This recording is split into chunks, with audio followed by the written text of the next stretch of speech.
গল্পকথন মেহাদুর চ্যানেলে আপনারা শুনছিলেন সাদাত হোসেনের লেখা উপন্যাস আরশিনগর। আজ শুনবেন চতুর্থ পর্ব। আরশি 4 বছর পড়েছে। এই বয়সের শিশুদের উপর তাদের আশেপাশের মানুষদের প্রভাব থাকে প্রবল, কিন্তু আরশির উপর কার প্রভাব পড়েছে সেটা নিশ্চিতভাবে বোঝা যাচ্ছে না। তার উপর যদি কারো প্রভাব পড়ে থাকে, সেটা হওয়ার কথা তার দাদি আম্বরী বেগমের। কারণ এই 4 বছরের পুরোটা সময় সে ছিল আম্বরী বেগমের ছায়ায়। আম্বরী বেগম খুব ভোরে ঘুম থেকে উঠে নামাজ পড়েন, তারপর উঠান ঝাড় দেন, আগের রাতের এঁটো বাসনকোসন মাজেন, রান্না বসান। ততক্ষণে আলো ফুটতে থাকে চারপাশে। মজার ব্যাপার হচ্ছে, এই পুরো সময়টা আরশিও বলতে গেলে জেগেই থাকে, কিন্তু তার যেন কারো কাছে কোনো বায়না নেই, আহ্লাদ নেই। সে এই সময়টা গম্ভীর মুখে আম্বরী বেগমের কাজকর্ম দেখে। ছোট বাচ্চারা ঘুম থেকে উঠে আশেপাশে কাউকে না দেখলে প্রথমে যে কাজটা করে তা হলো ঠোঁট ফুলিয়ে কেঁদে ফেলা। আর সে সচরাচর ঘুম থেকে উঠে কাঁদে না। সে চুপচাপ তার পাশের ফাঁকা জায়গাটার দিকে খানিকক্ষণ এক দৃষ্টিতে তাকিয়ে থাকে।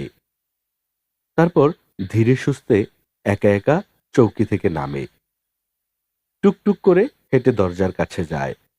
দরজার পাল্লা ধরে দীর্ঘ সময় দাঁড়িয়ে থাকে বউ আম্বরী বেগমকে খোঁজে। তার ভয় বলতে এক অন্ধকার। সন্ধ্যা নামতেই সে আম্বরী বেগমের আঁচল ধরে ঘুরঘুর করতে থাকে। আম্বরী বেগমের তখন অনেক কাজ, রান্নাবান্না শেষ করে বাইরের জিনিসপত্র গোছানো, হাঁস মুরগি খোপে তোলা, শুকাতে দেওয়া কাপড় চোপড় ঘরে নেওয়া, আরো কত কি। সেই সময়টা আরশি তাকে ছাড়তে চায় না। আম্বরী বেগমের তখন ভারী বিরক্ত লাগে। সারাদিন যে মেয়েটা এতটুকু বিরক্ত করে না, সন্ধে নামতেই সে যেন কেমন হয়ে যায়, ভয়ে জড়সড়। এই সময়টা আরশিকে কোলে নিয়ে কিংবা শাড়ির আঁচল ধরে গায়ের সঙ্গে লেপ্টে থাকা আরশিকে নিয়ে হেঁটে হেঁটেই কাজকর্ম সারতে হয়। দিনের বাদবাকি সময়টা আরশি নিজের মতন বাড়ির এখানে সেখানে ঘুরে বেড়ায়। খিদে লাগলে আম্বরী বেগমের কাছে এসে স্পষ্ট উচ্চারণে বলে, বু, খিদা। আম্বরী বেগম তখন একটা প্লেটে খানিক ভাত মাখিয়ে দেন, সঙ্গে সিম, লাউ, ডাল যাই থাকুক না কেন। আরশি চুপচাপ খেয়ে নেয়, তারপর আবার টুকটুক করে হেঁটে ঘুরে বেড়ায়। মাঝে মাঝে নিজে নিজে কথা বলে, গুনগুন করে গান গায়। আম্বরী বেগম কখনো কখনো কাজের ফাঁকেই দূর থেকে ঘাড় ঘুরিয়ে দেখেন, তারপর কিছুক্ষণ কপাল কুঁচকে তাকিয়ে থাকেন। মাঝে মাঝে কাছে এসে বসে দুহাতে আরশিকে কাছে টেনে নিয়ে আদুরে গলায় বলেন, কি হয়েছে বু, শরীর খারাপ লাগে? আরশি তার ছোট্ট হাতে আম্বরী বেগমের নাক চেপে ধরে ছেড়ে দেয়, আবার ধরে, আবার ছেড়ে দেয়। কোনো এক অদ্ভুত কারণে এই খেলাটা তার খুব পছন্দ। আম্বরী বেগম আরশির হাত চেপে ধরে বলেন, শরীরটা খারাপ লাগেনি আমার বুর? আরশি অবশ্য তার প্রশ্নে গা করে না, উত্তরও দেয় না কোনো। সে আম্বরী বেগমের হাতের মুঠো থেকে তার হাত ছাড়িয়ে নেওয়ার চেষ্টা করে। হাত ছাড়াতেই আবার সেই নাক চেপে ধরে ছেড়ে দেওয়ার খেলা। আম্বরী বেগম এই ছোট্ট মেয়েটাকে যেন বুঝতে পারেন না। জগতের কোনো কিছুতেই যেন তার কোনো অভিযোগ নেই, অনুযোগ নেই। যেন এখানে রোদ হোক, বৃষ্টি হোক কিংবা ঝড় হোক, সে ভালো থাকবে তার নিজের মতো করেই। আম্বরী বেগম এমন সময় হঠাৎ হঠাৎ তার সামনে দাঁড়িয়ে থাকা আরশিকে বাজ পাখির মতন ছু মেরে বুকের ভেতর নিয়ে নেন। তারপর আরশির ফোলা গালের পুরোটাকে ঠোঁটের ভেতর টেনে নিয়ে অদ্ভুত ভঙ্গিতে চুমু খান, যেন আরশি গ্লাসে রাখা শীতল জল আর তিনি কোনো তৃষ্ণার্ত পথিক। এক চুমুকেই সবটুকু গিলে ফেলে তৃষ্ণা মেটাতে চান। আরশি অবশ্য নির্বিকার ভঙ্গিতে আবার মগ্ন হয়ে যায় তার নিজের ভুবনে। ওই একটা বেড়াল বা ছাগল ছানা, একটা তুলতুলে মুরগির ছা, একটা প্রজাপতি কিংবা গাছ থেকে ঝরে পড়া একটা রঙিন পাতা। কত কিছুই যে তার দেখার আছে। দিনমান ধরে সে শুধু দেখে। আজ ভোরেও যখন গাছগাছালির ফাঁকফোকর দিয়ে সূর্যের আলো তেসরা হয়ে এসে পড়েছে উঠোনে, তখন আরশি এসে দাঁড়ায় দরজায়। প্রবল আলস্য নিয়ে দুটো মুরগির বাচ্চা নিয়ে ঘুরে বেড়াচ্ছে উঠোনে। খুঁটে খুঁটে খাচ্ছে এটা সেটা। একটা দোয়েল এসে রান্নাঘরের বেড়ার পাটখড়ির উপর সামান্য সময়ের জন্য বসল। তারপর আবার ফুরুত করে উড়ে গেল। আরশি তার বড় বড় চোখ মেলে তাকিয়ে থাকে। বাড়ির পেছনে বড় চালতা গাছ। সে গুটি গুটি পায়ে হেঁটে সেই চালতা গাছের তলায় যায়। ধবধবে সাদা ফুল ছড়িয়ে ছিটিয়ে আছে। সে ঘুরে ঘুরে ফুল কুড়ায়। মাঝে মাঝে অবাক চোখ মেলে মাথা তুলে চালতা গাছের দিকে তাকায়, আকাশের দিকে তাকায়, ঘাসফড়িংয়ের দিকে তাকায়। তার চোখ জুড়ে রাজ্যের বিস্ময়। এই বিস্ময়ের ঘোর যেন কিছুতেই কাটতে চায় না, বরং যত দেখে ততই বাড়ে। তার অবশ্য এখন বিস্মিত হওয়ারই বয়স। বয়স বাড়ার সঙ্গে সঙ্গে এই বিস্ময়ের ঘোর ক্রমশ কাটতে থাকে। মানুষ যত বড় হতে থাকে, তার বিস্মিত হওয়ার ক্ষমতাও তত নষ্ট হতে থাকে। উঠোনের পাশের খোলা রান্নাঘরে আম্বরী বেগম রান্না করছিলেন। আরশি এসে তার গা ঘেঁষে দাঁড়ালো। আম্বরী বেগম তখন চুলোয় শুকনো পাতা আর খড়িকাঠ গুজে দিচ্ছিলেন। গনগনে আগুনে ভাত ফুটছে। এমনিতে সকালবেলা পান্তা পানিতেই কেটে যায়, কিন্তু মজিবর মিয়া বাড়ি নেই প্রায় দিন 15 হলো। সে তার টলারের বান্দা কাজের ছেলে মনাইকে সঙ্গে নিয়ে খেপে গেছে মোগলগঞ্জ। বড় খেপ। জজতপুর গায়ে হাট বসবে। আতাহার তালুকদার দীর্ঘদিন পর গায়ে ফিরেছেন। তার স্ত্রী নেই। বছর 5 হয় মারা গেছেন। 2 ছেলে আর 1 মেয়ে। মেয়ের বিয়ে হয়েছে। সে স্বামীর সঙ্গে দেশের বাইরে থাকে। ছোট ছেলে ইউনিভার্সিটিতে পড়ে।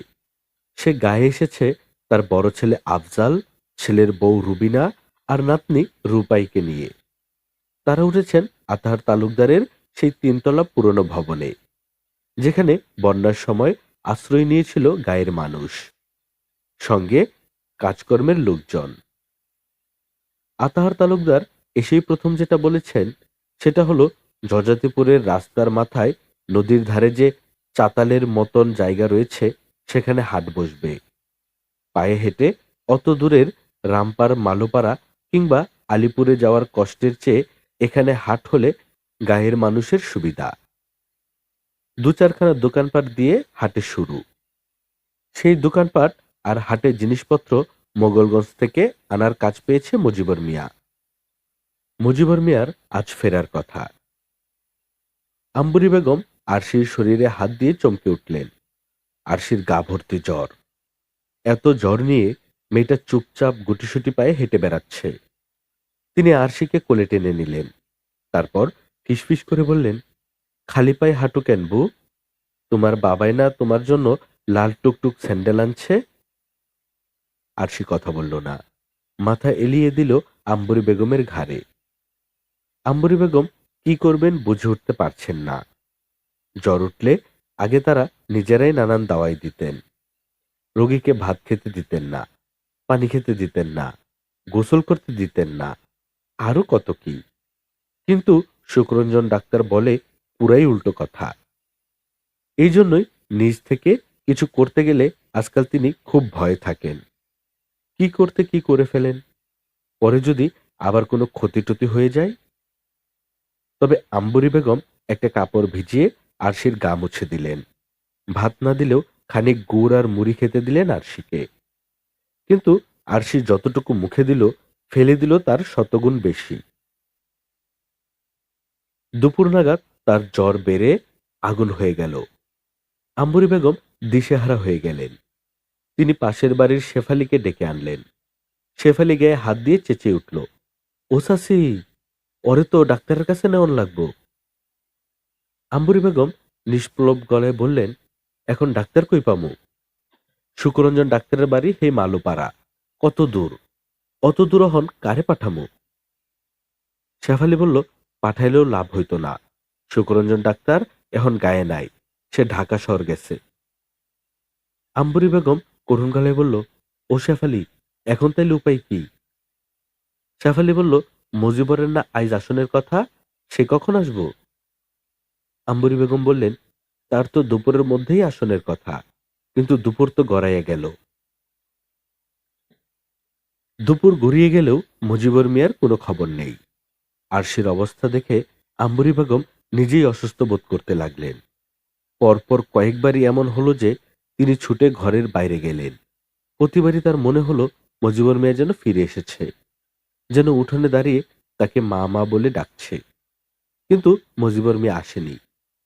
বিকেলের দিকে শেফালি গিয়ে এসাকের মাকে ডেকে আনলো। এসাকের মা অশীতিপর বৃদ্ধা, কিন্তু চলনে বলনে এখনো টনটনে শক্ত। গায়ের সব বাড়ির বিপদে আপদে তিনি হাজির। নীলুফা বানুর মৃত্যুর সময়ও ছিলেন। সেই বানের সময় মুজিবর যখন গাই নিয়ে স্টিমার ঘাটা গেল, তখনও আতাহার তালুকদারের বাড়িতে আম্বরী বেগমের সঙ্গে তিনি ছিলেন। কোন এক অদ্ভুত কারণে তিনি পাশে থাকলে বিপদাপন্ন মানুষগুলো খানিক সাহস পায়। তার নাম আসলে কেউ জানে না, তার একমাত্র ছেলে এসাক। সেই থেকে তিনি এসাকের মা নামেই পরিচিত। এসাকের মা এসে বললেন, মসজিদের ইমাম সাহেবরে কাউরে দিয়া ডাকাইয়া আনাও। শেফালি বলল, ইমাম সাহেবরে কেন? সে কি করব? সে কি জার ফুক দিয়া জ্বর নামাইব? এসাকের মা বললেন, সে কি করব সেইটা সেই জানে, তারে ডাইকা আনাও। ইমাম সাহেব আসলেন মাগরিবের নামাজেরও অনেক পর। তার এত দেরি হওয়ার কথা নয়। খবর শোনার সঙ্গে সঙ্গে তার ছুটে আসার কথা। মুজিবর মিয়ার কাছে সে নানা কারণে কৃতজ্ঞ। তার বেতনের একটা বড় অংশের টাকা তাকে মুজিবর মিয়া দেয়, এবং সে প্রত্যেক মাসের 1 তারিখে সেই টাকা হাতে পায়। এই গায়ে তার এত বড় উপকার আর কেউ করেনি। সে খবর পেয়েছে আসরের নামাজের পরপর, কিন্তু তখন আতাহার তালুকদারের নতুন হাট শুরুর মিলাদ ও দোয়া শুরু হবে। মিলাদ শেষে নদীর পাড়ে মাগরিবের নামাজ হবে জামাতে। গায়ের বেশিরভাগ লোকই সেখানে হাজির হয়েছে। সেই জামায়াতে ইমামতি করার দায়িত্ব তার। তিনি মিলাদ শেষ করলেন, মাগরিবের নামাজ পড়ালেন, তারপর দীর্ঘ মোনাজাত শেষ করে বের হলেন। ইমাম সাহেব ছাত্রজীবনে এক ফার্মেসিতে কিছুদিন কাজ করেছিলেন, ফলে ওষুধপত্র সম্পর্কে তার একাট্টু ধারণা আছে। তিনি যতদিন এ গ্রামে এসেছেন ততদিনে টুকটাক সেসব বিদ্যে কাজে লাগানোর চেষ্টাও করেছেন, কিন্তু এ গায়ে ওষুধপত্র বড় দুর্লভ বলে পরামর্শে খুব একটা কাজ হয় না। এসাকের মা ঘটনাটা জানেন বলেই হয়তো তাকে ডেকে পাঠিয়েছেন। তিনি ঘরে ঢুকে আরশির পাশে বসলেন। আরশির শরীর জুড়ে তখন প্রবল জ্বর। তিনি আরশের কপালে হাত রেখে চমকে গেলেন। এইটুকু বাচ্চার শরীরে এতটা জ্বর থাকতে পারে, এটা তার ধারণাও ছিল না। ইমাম সাহেব চিহ্নিত মুখে আরশির চোখ দেখলেন, জবা ফুলের মতন টকটকে লাল চোখ। ইমাম সাহেব কি করবেন ভেবে পেলেন না। তিনি আম্বরী বেগমকে জিজ্ঞেস করলেন, কিছু খাইতে দিছেন ওরে? আম্বরী বেগম বললেন, ভাত দেই নাই, গুড়মুড়ি দিছিলাম, সামান্য খাইছে আর সব ফালাইয়া দিছে। ইমাম সাহেব বললেন, বমি টমি কিছু করছে? তিনি কথা শেষ করতে পারলেন না। আরশি আম্বরী বেগমের কোল ভাসিয়ে বমি করল। সামান্য যতটুকু খাবার আর পানি ছিল পেটে, তা সেই বমির সঙ্গে বেরিয়ে এলো। বার দুই খিচুনিও হলো। তারপর হঠাৎ বিছানায় নেতিয়ে পড়ল আরশি। আম্বরী বেগম গলা ফাটিয়ে চিৎকার করে কেঁদে উঠলেন, ও আল্লাহ, ও আল্লাহ, আল্লাহ গো, ও বু, ও আমার কলজার টুকরা বু, আমার সোনা মানিক, ভুগো, ও বু। এসাকের মা আর শেফালি শক্ত হাতে আম্বরী বেগমকে ধরে রাখলেন। ইমাম সাহেব আরশির বুকে হাত রাখলেন। খুব ধীরে হৃদস্পন্দন হচ্ছে। এশার আজানের সময় হয়ে গেছে। ইমাম সাহেব এখন আর অত দূর হেঁটে মসজিদে গেলেন না। তিনি উঠোনেই জায়নামাজ পেতে নামাজ আদায় করলেন। নামাজ শেষে আল্লাহর কাছে দীর্ঘ মোনাজাত করলেন। তারপর জায়নামাজ থেকে উঠে দাঁড়িয়ে এসাকের মাকে ডেকে বললেন, মুরব্বী, হায়াত মৌতের মালিক আল্লাহ পাক, তবে তিনি দুনিয়াতে নানান ওসিলা পাঠান। আমি জানি না আমি যেই ওসিলার জন্য এখন যাইতেছি তাতে কাজ হবে কিনা, তবে আমার একটা চেষ্টা করতে দেন। আপনারা থাকেন এইখানে, কোথাও যায়েন না। ইমাম সাহেব অন্ধকারে হারিয়ে গেলেন। ঘরের ভেতর কেরোসিনের কুপির অদ্ভুত আলো। সেই আলোয় তিনজন মানুষ চুপচাপ বসে আছে। পৃথিবীর অসহায়তম তিনজন মানুষ। তীব্র আতঙ্কে, দীর্ঘতম প্রতীক্ষায় কাটছে প্রতিটি মুহূর্ত। তাদের কারো মুখে কোনো ভাষা নেই, শব্দ নেই, ছয় জোড়া ভয়ার্ত চোখ তাকিয়ে আছে মাতৃহারা ছোট এক শিশুর দিকে। তারা জানে না এই শিশুটির ভেতর তখন কি চলছে। তারা জানে না কি বার্তা নিয়ে কাল সকালের আলো ফুটবে। আম্বরী বেগমের অবস্থা সবচেয়ে ভয়াবহ। তিনি কথা বলতে পারছেন না। বোবা চোখে এক দৃষ্টিতে তাকিয়ে আছেন আরশির দিকে। তার চোখের কোলবে জলের স্রোত নামছে। শরীরটা থেকে থেকে কেঁপে উঠছে। ইমাম সাহেব ফিরলেন গভীর রাতে। দরজার পায়ের শব্দ পেয়েই আম্বরী বেগম পাগলের মতন ছুটে এলেন। কিন্তু দরজার কাছে এসে তিনি থমকে দাঁড়ালেন। তার ধারণা ছিল ইমাম সাহেব অভাবনীয় কোনো সমাধান নিয়ে আসবেন। কিন্তু ইমাম সাহেব এসেছেন একা, শূন্য হাতে। আম্বরী বেগমের হঠাৎ মনে হলো এই অন্ধকার রাতে জগতের নিঃস্বতম মানুষটি হচ্ছেন তিনি। জগতের সবচেয়ে রিক্ত, নিঃসঙ্গ, অভিশপ্ত মানুষ। তীব্র আতঙ্ক আর কষ্টে তার বুকের ভেতরটা যেন দুমড়ে মুচড়ে পিষে যাচ্ছিল। তিনি সর্বহারা মানুষের মতো শূন্য দৃষ্টি মেলে তাকিয়ে রইলেন। কিন্তু ইমাম সাহেবের পেছনের অন্ধকারের ভেতর থেকে দুটি ছায়ামূর্তিকে বেরিয়ে আসতে দেখে মুহূর্তের জন্য থমকে গেলেন আম্বরী বেগম। ছায়ামূর্তি দুটি কাছে আসতেই তিনি চমকে উঠলেন। শাড়ির উপর চাদর জড়ানো এক নারী, তার সঙ্গে আতাহার তালুকদারের বাড়ির এক জওয়ান কামলা। এই কামলাকে আম্বরী বেগম চেনেন। গাট্টা গুট্টা শরীরের, খাটো করে ছেলেটার নাম বাচ্চু। আতাহার তালুকদারের জমিদারিতে দেখাশোনা করে। বাচ্চুর এক হাতে তেল চকচকে লাঠি, আর অন্য হাতে হারিকেন। আম্বরী বেগম বিভ্রান্ত চোখে তাদের দিকে তাকিয়ে রইলেন। ইমাম সাহেব বললেন, চাচি আম্মা, উনি তালুকদার সাহেবের বড় পুত্র আফজাল সাহেবের স্ত্রী। ওনার নাম রুবিনা। উনি পাশ করা বড় ডাক্তার। আল্লাহ পাকের অশেষ রহমত। উনি খবর শোনা মাত্র ছুটে আসছেন। এখন দেখা যাক কি হয়, বাকি আল্লাহ ভরসা। আম্বরী বেগম ইমাম সাহেবের কথা বুঝলেন কিনা বোঝা গেল না। তবে তিনি তীব্র চিৎকারে রুবিনার পায়ের কাছে আছড়ে পড়লেন। তারপর জড়ানো গলায় বলতে লাগলেন, মা রে, ও মা, আপনি আমার মা, আপনি আমার মা, আমার নাতনিডারে বাঁচান মা, আমার মা মরা এতিম মায়াডারে বাঁচান গো মা, মাগো, ও মা, ও মা। রুবিনা অবাক হয়ে দাঁড়িয়ে রইল। সে বুঝে উঠতে পারছিল না কি করবে। ইমাম সাহেবও না। তাদের এই হতভম্ব দশা থেকে উদ্ধার করল শেফালি। সে আম্বরী বেগমকে টেনে সরিয়ে নিল। রুবিনা দ্রুত পায়ে ঘরের ভেতর ঢুকল। ইমাম সাহেব দাঁড়িয়ে আছেন উঠোনে। বাচ্চু খানিক দূরে অন্ধকারে গিয়ে বিড়ি ধরিয়েছে। ইমাম সাহেব উঠোনের মাঝখানে দাঁড়িয়ে মনে মনে দোয়া দুরুদ পড়ছেন। বড় দুঃসাহস নিয়ে তিনি আজ তালুকদার বাড়ি গিয়েছিলেন। এত রাতে তালুকদার বাড়ির বউকে ঘরের বাইরে বের হতে বলা দুঃসাহসের ব্যাপার। তিনি সেই দুঃসাহসী কাজটাই করেছেন। নানান কারণে দেশের অবস্থা হঠাৎ অস্থির হয়ে উঠেছে, যার আঁচ লেগেছে প্রত্যন্ত গাঁও গ্রামের। আতাহার তালুকদার এবার লম্বা সময়ের জন্য গায়ে এসেছেন। তার গায়ে আসার পেছনে অন্যতম প্রধান কারণ অবশ্য দেশের এই অবস্থা।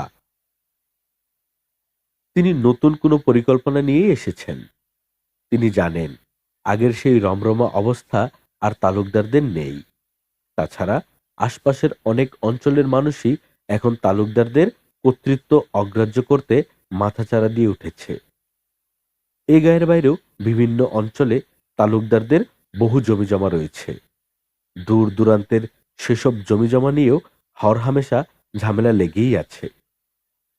তালুকদারদের প্রকাশ্য এবং অপ্রকাশ্য শত্রুর সংখ্যাও দিন দিন বেড়েই চলছে।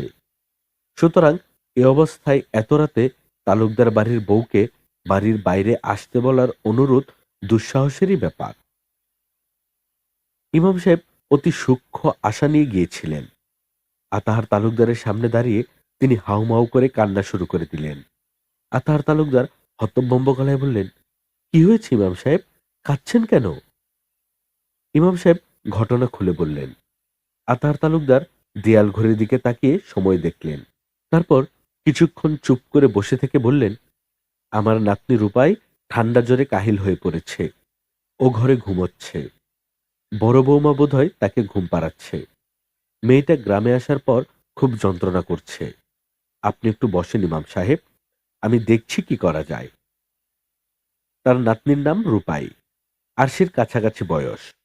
রূপাই ঘুমিয়ে পড়েছিল। আতার তালুকদার এত রাতে রুবিনাকে বাইরে যাওয়ার অনুমতি দিতে ভেতর থেকে সায় পাচ্ছিলেন না। কিন্তু রুবিনা ঘটনা শুনে বলল, বাবা আমি যাব, আপনি চিন্তা করবেন না। রূপাই ঘুমাচ্ছে, ও ঘুমাক, আমি মেয়েটাকে দেখেই চলে আসব। কিন্তু রুবিনা আরশিকে দেখেই চলে আসতে পারল না। তার থাকতে হলো সারা রাত। ইমাম সাহেব উঠোনে দাঁড়িয়ে দোয়া দুরূদ পড়ছিলেন। রুবিনা শুকনো মুখে বেরিয়ে এসে বলল, ইমাম সাহেব, আপনাকে বললে হয়তো বুঝবেন। মেয়েটার এক ধরনের মেনিনজাইটিস হয়েছে। ব্রেইনে ব্যাকটেরিয়াল ইনফেকশন। ওর ঘাড় শক্ত হয়ে গেছে, শরীরেও খিঁচুনি হচ্ছে। আশেপাশে ওষুধের দোকান বা ক্লিনিক থাকলে এটা খুব ভয়ের কিছু না, কিন্তু এই গায়ের অবস্থা বিবেচনায় এটি ভয়ঙ্কর খারাপ খবর। ওকে এখনই ইঞ্জেকশন দিতে হবে, এখনই। ইমাম সাহেব ফ্যাল করে তাকিয়ে রইলেন। এই রাতে তিনি ইঞ্জেকশন কই পাবেন? কিন্তু এই কথা তিনি রুবিনাকে বললেন না। তিনি রুবিনার দিকে তাকিয়ে বললেন, আল্লাহ চাইলে সব সম্ভব, ব্যবস্থা একটা করে ফেলবেন ইনশাল্লাহ। এই বলে তিনি হাঁটা দিলেন। অন্ধকারে মিশে যাওয়া মানুষটার দিকে তাকিয়ে রুবিনা বিড়বিড় করে বলল, ইঞ্জেকশন না পেলে মেয়েটাকে বাঁচানো যাবে না, বাঁচানো যাবে না। ইমাম সাহেব ফিরলেন ফজর আজানের সময়। এই পুরো রাত শেফালিয়ার এসাকের মায়ের সঙ্গে রুবিনা বসেছিল আরশির পাশে। আরশির দেহে প্রাণ আছে কিনা বোঝা যাচ্ছে না। সে মৃত শিশুর মতো বিছানায় পড়ে আছে। আম্বরী বেগমের অবস্থাও শোচনীয়। তিনি খানিক পর পর আমার বউ, আমার বউ বলে চিৎকার দিয়ে জ্ঞান হারাচ্ছেন। আতাহার তালুকদার রুবিনাকে নিতে লোক পাঠালেন, কিন্তু রুবিনা গেল না। মাঝরাতে রুবিনার স্বামী আফজাল তালুকদার নিজে চলে এলো। রুবিনা তাও গেল না। সে বুঝিয়ে শুনিয়ে তাকে ফেরত পাঠালো।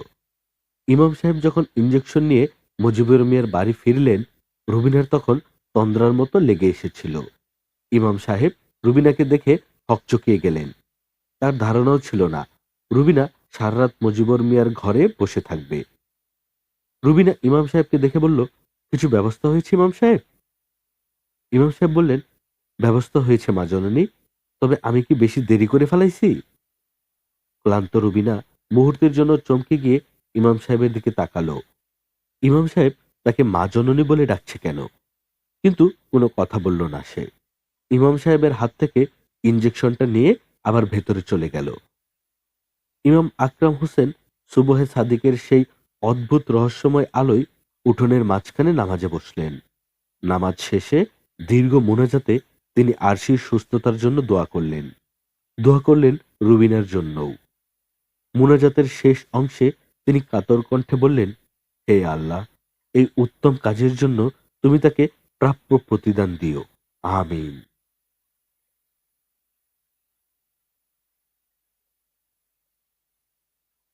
আরশি সে যাত্রায় টিকে গেল। মুজিবুর মিয়া পরদিনও ফিরল না। তবে সে লোক মারফত খবর পাঠিয়েছে আরো কিছু মালের অর্ডার পাওয়ায় তার ফিরতে দিন চারেক দেরি হবে। তার উপর মোগলগঞ্জে তার সঙ্গে বড় মামা মজিদ ব্যাপারে দেখা হয়েছে। কি কাজে যেন ফেরার পথে তাকে স্টিমারঘাটা মামার বাড়ি যেতে হবে। আম্বরী বেগম মনে মনে যার পরনায় বিরক্ত হলেন, কিন্তু কিছু বললেন না। আরশির অসুস্থতা বিষয়ে কোনো খবরও পাঠালেন না। 3 দিন বাদে সকালের রোদে তিনি মাদুর পেতে বসেছিলেন। তার কোলের ভেতর ক্লান্ত আরশি চুপচাপ শুয়েছিল, শুকনো মুখ, শীর্ণ শরীর। আম্বরী বেগম আরশিকে বললেন, ওক দিয়া সব ফালাই দিও না বউ, চাইটা খায়া লও, নইলে সইলে জোর পাইবা না। আরশি চুপচাপ শুয়ে থাকলো, জবাব দিল না, খেলেও না কিছু। রাস্তা থেকে বাড়ি ঢোকার সরু পথ ধরে কেউ বাড়ি ঢুকছিল। তাদের কথাবার্তা শোনা যাচ্ছে। কিন্তু ঘরের আবডাল থাকায় দেখা যাচ্ছিল না কিছু। মানুষগুলো উঠোনে আসতেই আম্বরী বেগমের চোখে মুখে আনন্দময় বিস্ময় খেলে গেল। তালুকদার বাড়ির ডাক্তার বউ রুবিনা এসেছে, তার সঙ্গে ফুটফুটে পরীর মতন এক মেয়ে। আম্বরী বেগম কি করবেন ভেবে পেলেন না। তিনি আরশিকে কোল থেকে নামিয়ে উঠতে যাচ্ছিলেন। রুবিনা দূর থেকেই বলল, উঠতে হবে না, আপনি বসেন। ফুটফুটে পরীর মতো মেয়েটা রূপাই, রুবিনার মেয়ে। আরশির চেয়ে বছর খানিকের ছোট। সে গুটি গুটি পায়ে হেঁটে এসে আরশির পাশে বসল। তারপর যেন কতদিনের চেনা এমন গলায় বলল, তোমার নাম আরশি? মা বলেছে। আরশি জবাব দিল না, কিন্তু কৌতূহলী চোখ তুলে তাকালো। রূপাই বলল, জানো, আমাদের না নতুন একটা বাবু হয়েছে। ওম, না না, একটা না, তিনটা। সে আঙুলের করগুনে দেখালো। তারপর আবার বলল, তুমি এভাবে শুয়ে আছো কেন? চলো, তোমাকে নতুন বাবুগুলো দেখাই। রুবিনা এতক্ষণ দাঁড়িয়েই ছিল। সে এবার মাদুরের একপাশে বসতে বসতে খানিক কঠিন গলায় বলল, একদম না রূপাই, দেখছো না ও কত রোগা হয়েছে? জ্বর থেকে উঠল যে কেবল, ওর এখন বিশ্রাম দরকার। রূপাই মায়ের কথায় মুখ ভার করে চুপ করে রইল। রুবিনা আম্বরী বেগমকে বলল, আমার এই মেয়ের কথা আর বলবেন না। অত বড় বাড়িতে সে একা, তার বয়সী তো আর কেউ নেই। সারাদিন যন্ত্রণা দিতে দিতে আমার মাথা খারাপ করে ফেলে। কোথাকার কোন বেড়াল এসে বাড়িতে তিনটা বাচ্চা দিয়েছে, সেই নিয়ে রাত দিন হল্লোর। আম্বরী বেগম রূপাইয়ের মাথায় হাত রাখতে রাখতে বললেন, ছোট মানুষ, যাই দেখে আনন্দ।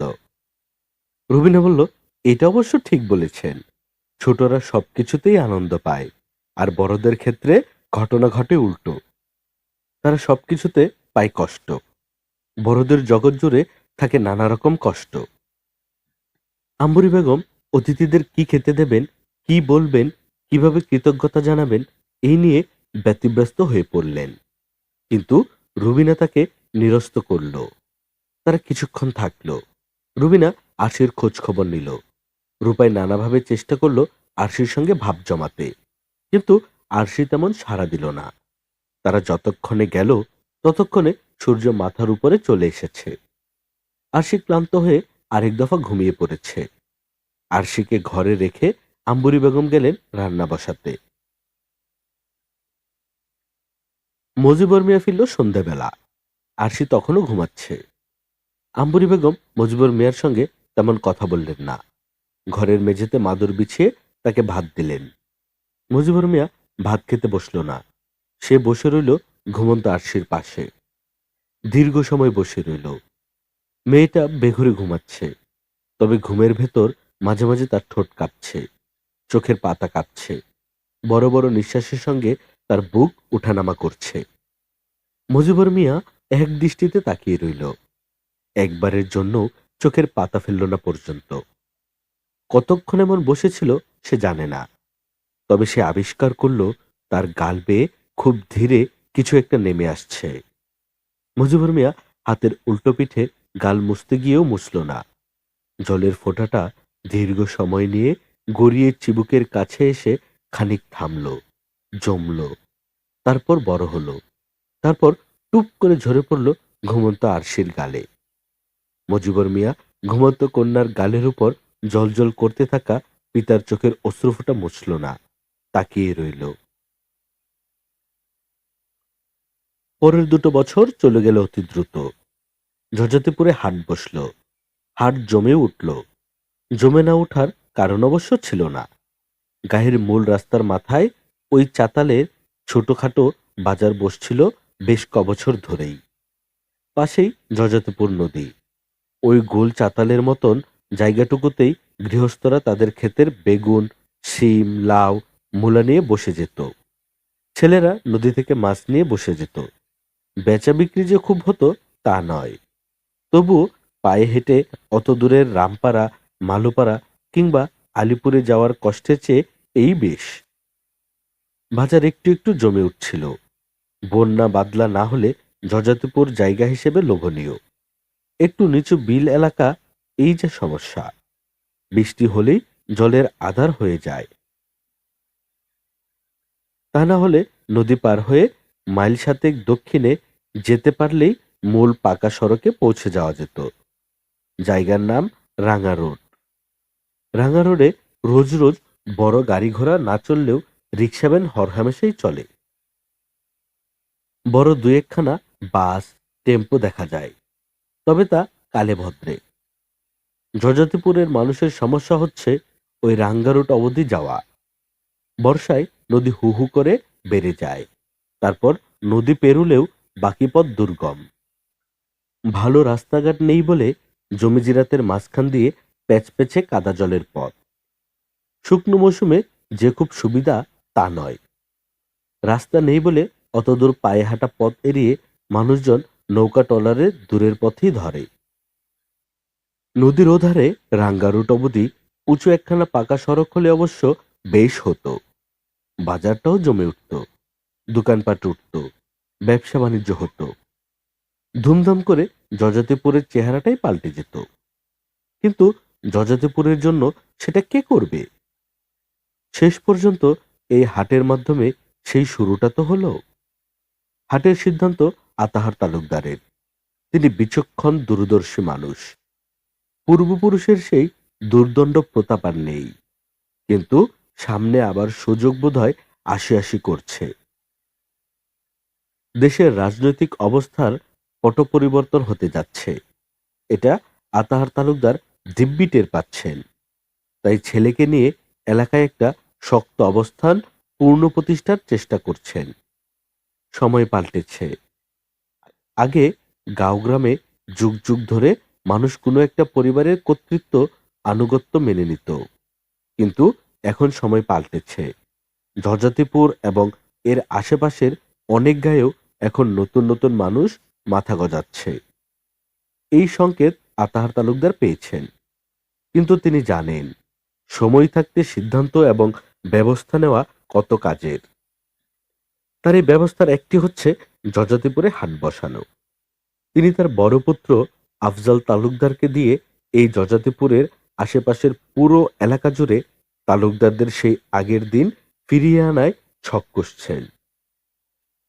রুবিনা এই 2 বছরের বেশিরভাগ সময় শহরেই থেকেছে। মাঝে মাঝে রূপাইকে নিয়ে এসেছে, কিছুদিন থেকে আবার চলে গেছে। 2 বছরে জজাতিপুরের চেহারাও পাল্টাতে শুরু করেছে। সকাল হলেই লোকজন হাটে গিয়ে বসে, দোকানে চা বিড়ি খায়, বাড়ির আনাজপাতি বেচা বিক্রি করে। বিকেলের অবসরে হাট জুড়ে মানুষের আড্ডা, গল্পের আসর বসে। নদীর ঘাটে ট্রলারের সংখ্যা বেড়েছে। মোগলগঞ্জ ছাড়াও নদীপথে সহজে যাওয়া যায় এমন ছোট বড় হাটবাজারের সঙ্গে যোগাযোগ, ব্যবসা বাড়ছে। জজাতিপুরে যেন একটা পরিবর্তনের ঢেউ লেগেছে। হাটে দোকানের সংখ্যাও বেড়েছে।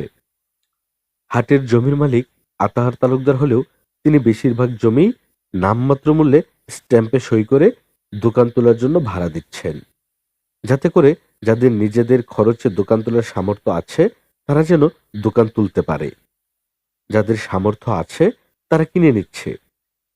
এই সুযোগে মুজিবুর মিয়াও প্লট কিনে দোকান তুলে ফেলল, বড় দোকান। সে বুঝতে পারছিল নদীতে ট্রলারের সংখ্যা বাড়ছে, সুতরাং প্রতিযোগিতাও বাড়বে। আগের সেই একগুচ্ছ সুযোগ আর নেই। মুজিবুর মিয়া কৃষিপণ্যের আড়ত দিয়ে দিল। গায়ের কৃষকরা চাল, ডাল, পাট তার কাছে বিক্রি করে। সে সপ্তাহে কিংবা মাস শেষে সেগুলো তার নিজের ট্রলারে করে নিয়ে গিয়ে মোগলগঞ্জে বিক্রি করে আসে। মনাই তার সঙ্গেই আছে। সেই কবে ট্রলারের সঙ্গে নিয়ে এসেছিল, এখনো সঙ্গেই লেগে আছে। মনাই পাশে থাকায় সবকিছুই খানিক সহজ হয়ে এসেছে মুজিবুর মিয়ার জন্য। মুজিবুর মিয়া তার আড়তের সামনে বিশাল সাইনবোর্ডও ঝুলিয়েছে। সাইনবোর্ডে বড় বড় করে লেখা, আরশি চাল ডাল পাটের আড়ত। এখানে খুচরা ও পাইকারি দরে মালামাল ক্রয় বিক্রয় করা হয়। গায়ের অনেকেরই ধারণা মুজিবুর মিয়া জাদু টাদু কিছু একটা জানে। সে যাই করে তাতেই তার তরতর করে উন্নতি হয়। এ যেন পরশ পাথর, স্পর্শ করলেই সোনা। তার আশেপাশে যে শত্রুর অভাব রয়েছে তা নয়, তার উন্নতির প্রতি ধাপেই শত্রু বাড়ছে। শুধু সেই লতো হাওলাদার একাই নয়, শত্রু বাড়ছে আশেপাশে সব জায়গাতেই। মানুষের সবচেয়ে বড় দুর্বলতা, সে অন্যের ভালো দেখতে পারে না। মুজিবুর মিয়ার এমন তরতর করে বেড়ে ওঠায় অনেকেরই চোখ টাটায়। তবে মুজিবুর মিয়া জানে, চোখ কানটা খোলা রাখতে হবে, তা সে রাখেও। তবে একজন মনে মনে শঙ্কিত হন, এমন তরতর করে বেড়ে ওঠা অশুভ লক্ষণ। জীবনে বাধা বিপত্তি থাকতে হয়, ব্যর্থতা থাকতে হয়। ব্যর্থতা ছাড়া যে সফলতা আসে, সে সফলতা ভঙ্গুর, যে কোনো সময় তা ঝরঝর করে ভেঙে পড়তে পারে। সেই একজনের নাম আম্বরী বেগম। সন্তানের উন্নতিতে সব মাই আনন্দে আত্মহারা হন, কিন্তু আম্বরী বেগম ক্রমশই শঙ্কিত হয়ে উঠছেন। আরশি হওয়ার বছর থেকেই মুজিবুর মিয়াকে তার হঠাৎ হঠাৎ কেমন অচেনা মানুষ মনে হয়। বিশেষ করে গাভীন গায়ে দুটো বেচে ট্রলার নিয়ে স্টিমার ঘাটটা থেকে ফেরার পর থেকে। তিনি কিছু বলতেন না, কিন্তু মুজিবুর মিয়া কোথাও খুব দ্রুত বদলে যাচ্ছে, এটা তিনি টের পেতেন। আজকাল সেই পরিবর্তনটা আরো প্রকট হয়েছে। তিনি প্রায়ই মুজিবুর মিয়াকে চিনতে পারেন না। মুজিবুর মিয়া ছুটছে এক অদ্ভুত নেশার পেছনে। সেই নেশার নাম অর্থ, সেই নেশার নাম ক্ষমতা। লতো হাওলাদার পরশ্রীকাতর মানুষ। মুজিবুর মিয়ার সঙ্গে সেই বাদানুবাদের পর থেকে সে নানান উপায় খুঁজেছে, কিন্তু কোনোটাতেই ঘায়েল করার জুৎসই কোনো উপায় খুঁজে পাননি। তবে লতো হাওলাদার একটা বিষয় নিশ্চিত, মুজিবুর মিয়ার সেই ট্রলার কেনার ঘটনায় তার বড় মামা মজিদ ব্যাপারীর কোনো বিষয় ছিল। বিষয় ছিল উচ্ছনে যাওয়া মামাতো বোন লাইলিকে নিয়েই। কিন্তু এরপর বছরখানেক কেটে গেলেও সেই বিষয়ে সে আর কিছু আবিষ্কার করতে পারেনি। তার ধারণা ছিল লাইলিকে বিয়ে করার শর্তেই মুজিবুর মিয়াকে ট্রলার কিনে দিয়েছিলেন মজিদ ব্যাপারী। এই নিয়ে বাতাসে ভেসে আসা কিছু কানকথাও শুনেছে সে। কিন্তু এরপর বছর ঘুরে এলেও এই নিয়ে আর কোনো তথ্য বা খবর সে পায়নি। তবে নীলুফা বানুর মৃত্যু সংক্রান্ত ব্যাপারে সে মুজিবুর মিয়াকে যা বলেছিল, তা ছিল মূলত তাকে উস্কে দেওয়ার চেষ্টা। তার ধারণা ছিল এই নিয়ে মুজিবুর মিয়া হই হট্টগোল করবে। তখন সে নীলুফা বানুর মৃত্যুর বিষয়টি সামনে নিয়ে এসে কোনো কুটচাল চালবে। কিন্তু মুজিবুর মিয়া এই নিয়ে আর কিছুই করেননি, বরং একদম চুপচাপ হয়ে গিয়েছিল। এরপরও তার সঙ্গে মুজিবুর মিয়ার অনেকবার দেখা হয়েছে, কথা হয়েছে, কিন্তু মুজিবুর মিয়া যেন আগের কথা ভুলেই গেছে। সে এমনভাবে কথা বলেছে যেন তার সঙ্গে কখনো কিছু হয়নি। সে আগের মতো বিনয় দেখিয়েই কথা বলেছে। মুজিবুর মিয়া যখন ক্রমশই ফুলে ফেঁপে উঠছে, পয়সায় সম্মানে খানিকটা প্রভাবেও, তখন লতো হাওলাদারের ঘোর দুঃসময়। আতার তালুকদার তখন গায়ে এসে কেবল হাট দিয়েছে, এবং সেই হাট ধীরে ধীরে জমেও উঠেছে। লুতো হাওলাদার তখন পড়ল আরো বড় বিপদে। নগদ পয়সা যাদের হাতে আছে, তারা দিন দিন ডিঙিয়ে যেতে লাগলো গায়ের ভূস্বামী এবং এতদিনকার প্রভাবশালী সম্পন্ন গৃহস্থদের। এই নিয়ে দিনরাত নিজের ভেতর ভেতর পুড়ে যাচ্ছিল লতো হাওলাদার। এক গভীর রাতে সে ঘুম থেকে উঠল, কিছুতেই ঘুমোতে পারছিল না। সারা শরীর জুড়ে অস্বস্তি, মন জুড়ে অস্থিরতা। দীর্ঘ সময় ধরে খোলা উঠোনে হেঁটে বেড়ালো। তারপর শেষ রাতের দিকে বড় ছেলে মুস্তফাকে ডেকে উঠালো। মুস্তফা ঘুম ভাঙা বিরক্ত মুখে উঠে এলো। লুতো হাওলাদার আচমকা বলল, তোরে আমি বিদেশ পাঠামো। এত রাতে কাঁচা ঘুম ভেঙে ওঠা মুস্তফার ঘটনা বুঝতে সময় লাগলো। সে বলল, কই পাঠাইবেন? লুতো হাওলাদার বলল, বিদেশ পাঠামো। মুস্তফা চোখ কষলে খানিক তাকিয়ে রইল, তারপর বলল, কোন দেশে পাঠাইবেন? লতো হাওলাদার বলল, কুয়েত। কুয়েতি দিনারের বহুত দাম বাংলাদেশে, আমি তোরে কুয়েত পাঠামো। মুস্তফা বলল, কুয়েত পাঠাইতে অনেক টাকা লাগে, এত টাকা আপনি কই পাইবেন? লতো হাওলাদার বলল, সেইটা আমি বুঝবো, কিন্তু কথা এইটাই, তুই খোঁজ খবর লাগা। মুস্তফা অবশ্য খোঁজ খবর লাগালো না, তার এইসব ভালো লাগে না। সে বিয়ে করেছিল, কিন্তু সারাদিন বসে থাকে, কাজকর্ম কিছু করে না দেখে বউ চলে গেছে। তার অভ্যাস তবু পাল্টায়নি, সে বসেই রইল। কিন্তু লতু হাওলাদার বসে রইল না, সে জমি বিক্রির চেষ্টায় লেগে গেল। অবশ্য এত টাকার জমি কেনার লোক পাওয়া সহজ কথা নয়। আড়ালে আবডালে আতাহার তালুকদারের সঙ্গে সে তার নিজের এক ধরনের প্রতিদ্বন্দ্বিতা খুঁজে পেতে চেষ্টা করে। এটা এক ধরনের মানসিক শান্তিও হতে পারে। তবে সে নিজের সামাজিক অবস্থান নিয়ে যার পরনাই উদ্বিগ্ন। যদিও সে জানে এই গায়ে তার জমি কেনার মতো সামর্থ্য একজনেরই আছে, সে একজন হলো আতাহার তালুকদার।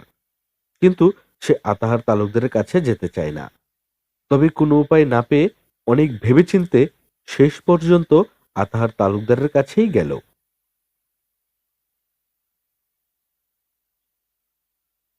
আতাহার তালুকদার দীর্ঘ সময় নিয়ে তার কথা শুনলেন।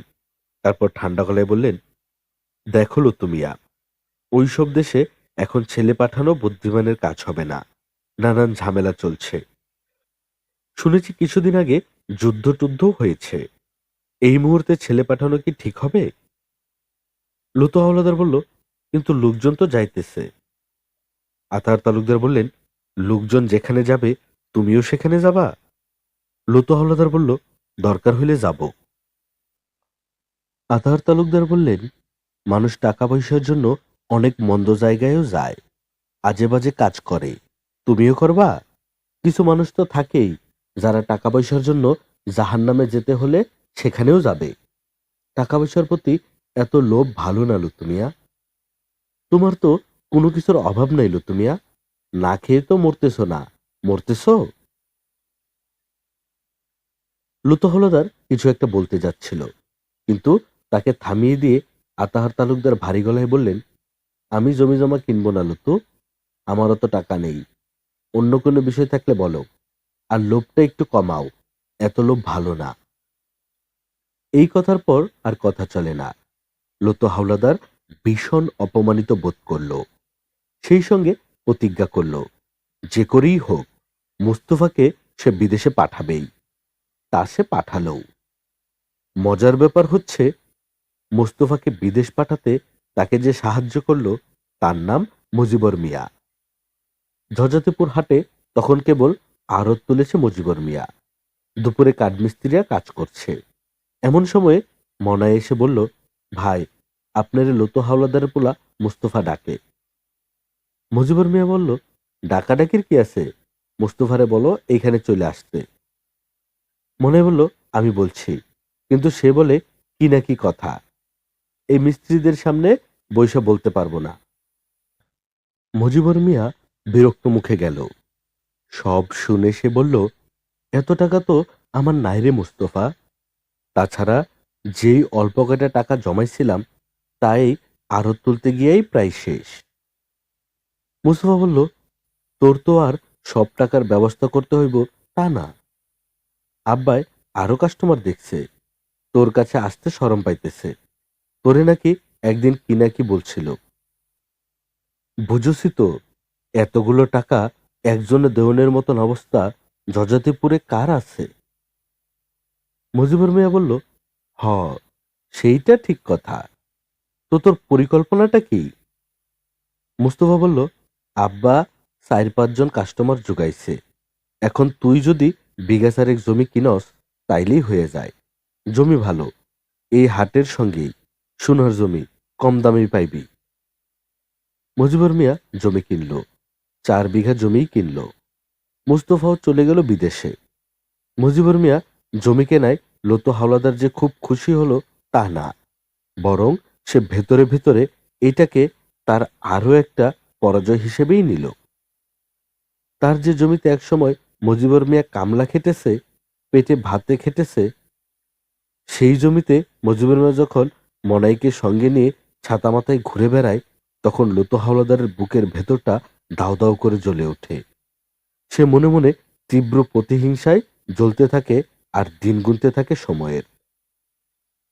মুস্তফা বিদেশ গিয়েছে, তার সময়ও এলো বলে।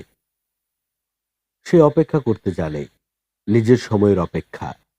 সে অসময়ে কিছু করে না। লতু হাওলাদার অপেক্ষায় রইল। এর মাসখানেক বাদে এক রাতে ভাত খেতে বসে আম্বরী বেগমকে অতি গুরুত্বপূর্ণ কথাটা বলল মুজিবর মিয়া। বলার আগে দীর্ঘ সময় নিয়ে ভূমিকা টানল। আম্বরী বেগম কথাটা শুনে চমকালেন না। ঠান্ডা গলায় বললেন, লাইলিরে বিয়াকরণের বদলে টলার পাইলি? মুজিবর মিয়া বলল, লাইলিরে বিয়াকরণের বদলে টলার পামু কেন মা? আমার গাই বেচার টাকা ছিল না? আম্বরী বেগম বললেন, তোর গাই বেচা টাকায় টলার হইত না মুজিবর, বড়জোর বড় একখান নৌকা হইত। মুজিবর মিয়া বলল, কোনো উপায় ছিল না মা। ওই বন্যায় গাভীন গাই দুইটা নিয়া কি করতাম, কই যাইতাম? আম্বরী বেগম বললেন, তাই বইলা লাইলিরে বিয়াকরণের শর্তে রাজি হইয়া মজিদের কাছ থেকে টাকা নিবি তুই? তুই লাইলিরে চিনস না? ওর খাসলত জানস না? মুজিবুর মিয়া অনেকক্ষণ কোনো কথা বলল না, চুপচাপ ভাত খাওয়া শেষ করল। তারপর হাত মুখ ধুয়ে গামছায় হাত মুছে আম্বরী বেগমের মুখোমুখি বসল। আম্বরী বেগম মুজিবুর মিয়ার বসার ধরন দেখেই বুঝেছেন মুজিবুর মিয়া তাকে কিছু বলবে। আম্বরী বেগম তার আগেই বললেন, তুই আর কি বলবি মুজিবর? বুড়া হইছি দেখা তো আর আন্দা হই নাই। তোর বাপ মরণের পর থেকে তোর কোলে পিঠে কইরা মানুষ করছি। কোনোদিন ভাবি নাই সেই পুলারে কোনোদিন আমার চিন্তা অসুবিধা হইব। তুই যেই দিন প্রথম সেই টলার নিয়ে আইলি, ওই দিনের পর থেকেই তোরে আর আমি চিনতে পারি না রে মুজিবর। রাত দিন খালি পয়সা পয়সা করস। মা মরা ওইটুকু মাইয়া, তার দিকে চোখ তুলে সাউনের সময় নাই তোর। তার উপর এমন সর্বনাশা কামটা কেমনে করলি? মুজিবর এবার গম্ভীর এবং শান্ত গলায় কথা বলা শুরু করল।